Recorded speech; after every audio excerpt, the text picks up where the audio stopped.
there's quite a long rest.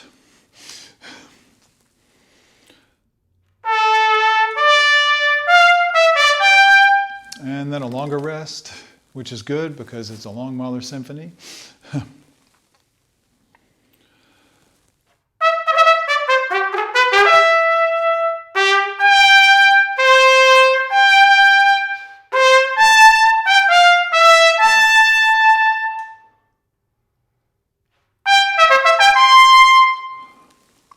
And then there's a short rest.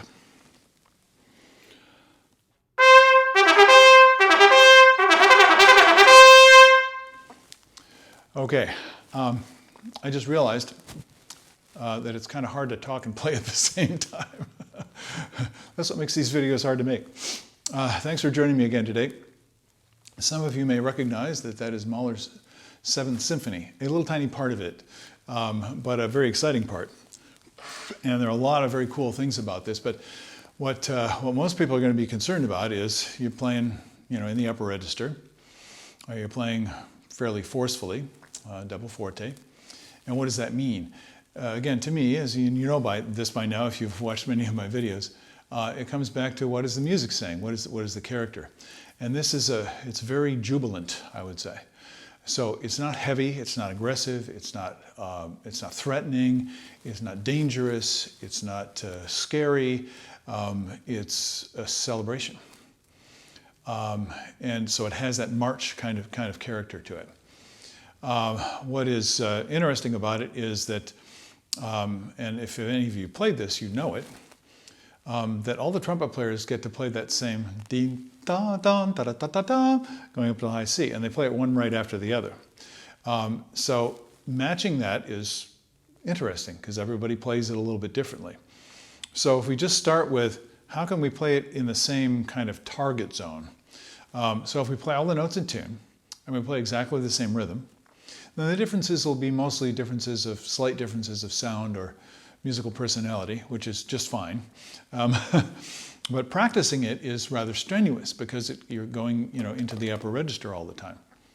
So a good way to practice is just take it down an octave. Now that's not the same, it doesn't feel the same as playing the upper octave, but a lot of these things, anytime you have a difficulty, take it down the octave. Now I can't on the C trumpet play the low E, but I would try and play the figure.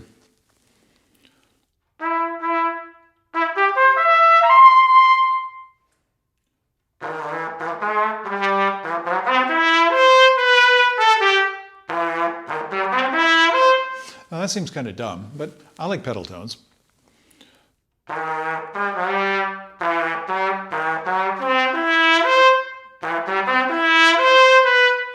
When you do that, it helps your body to open up, maybe softens the lip tissue a little bit. Now you can get too spread out, so you have to be in that upper register position.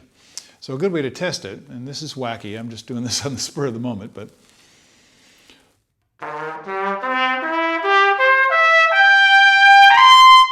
oh, a little tight. Can I take it all the way from the bottom?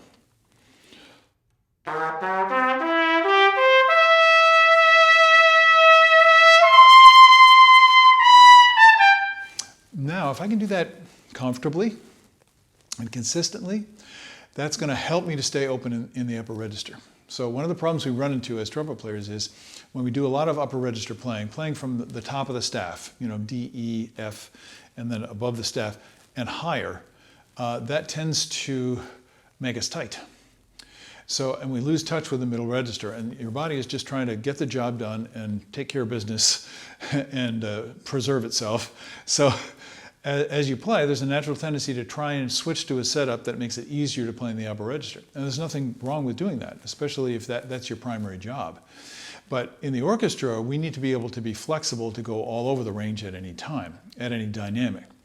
So you have to find a setup that allows you to do that. You can't be like a lead player and just set up to play the high notes loud.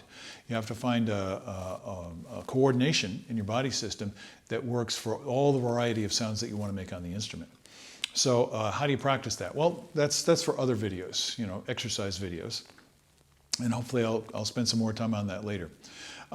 But for today, I just wanted to point out these few things.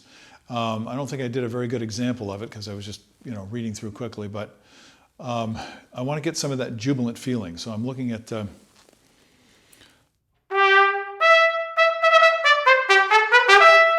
So there's a staccato. It has a nice bounce to it. So instead of playing it where I'm just driving through the notes, I'm trying to play it with that lilt, with that bounce. And that's Mahler.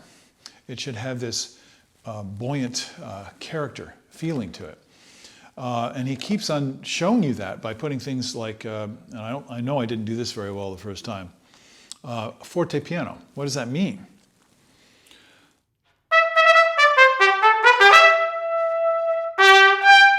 It means I did that extreme. You wouldn't have to do that like that in performance. If you did, no one will hear you. It just means throw the note and let it go. Don't drive through it. So he's trying to write that, but we have to come to an understanding by just listening to it. Same with the accents. So I'm going and that's what many players do. Instead, I want to do a ha-ha accent. So I'm just throwing the air.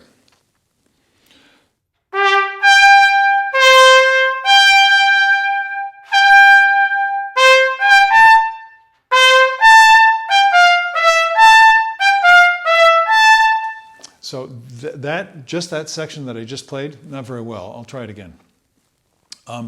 Should have this feeling of release, of line, and of bounce. And you notice he's writing in, Mahler writes very specifically, dee, da, da, da, da, da, da. Decide what the staccato means. What does it sound like? And then obviously as a player, what does it feel like?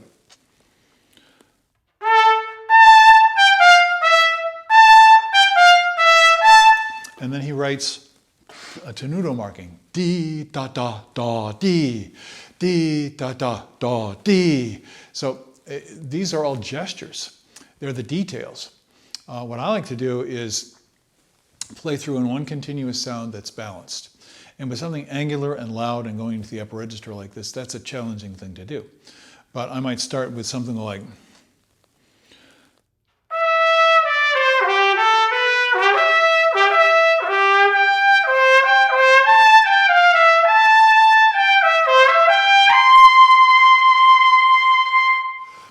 It's a little strained. That's because I decided at the last minute to play all the way up to the high C. But the first part was pretty good. So keep in mind, what you're trying to cultivate is beauty and freedom and character in the sound that people hear, the sound that's coming out the bell, and the feeling of easy flow and balance and control, no strain all the way through. Now, it's easy for me to say. This takes a tremendous amount of work for most people to get to this point. It's like an opera singer developing their voice over many years until they can sing Wagnerian roles. Think of it that way. This is not an instant fix. Most of my students want it now because they have an audition coming up and they want to play as well as possible. So we need to keep in mind, everything we do is a continuous adventure going forth, an endeavor to which we're applying our life energy in order to continue to make progress toward the ideal. So I'm trying to give you some ideas which are ideal in these little excerpt videos, and I hope some of that sends you in the right direction. But don't expect to be able to go there all at once. It doesn't work that way. I'll just say one more word about the end. It says, going up to the high C, it says fließend, which means flying, gliding, flying. And then it says drängend, which is basically stringendo. It's like, let this feel like it's kind of rushing a little bit, pushing ahead. So the famous lick,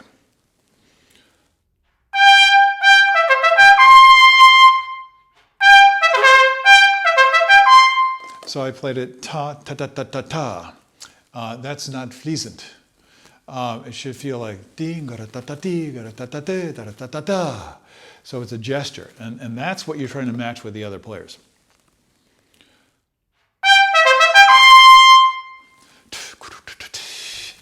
So that you're throwing the high C into the next player's entrance, and they're throwing it into the next player's.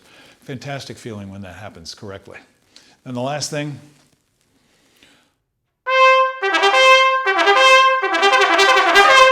so you don't know how fast the conductor is going to do, and the whole orchestra is kind of like, it's kind of like a gallop feeling. But the way it starts, and this is, I'll go back to my initial recommendation for practice.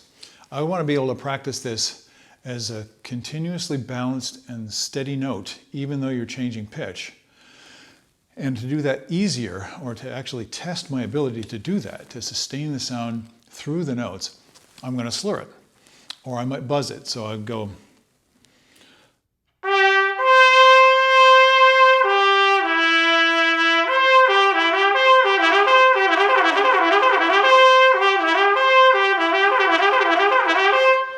Now, many of you may be able to do that. If you have the skill to do that, and you have the strength to do that, and you have the training to do that easily and make it sound good, great. Then you want to refine it so that it feels like you're playing one note. Because most people would be manipulating a lot, especially when they're tonguing. So if you can blow straight through,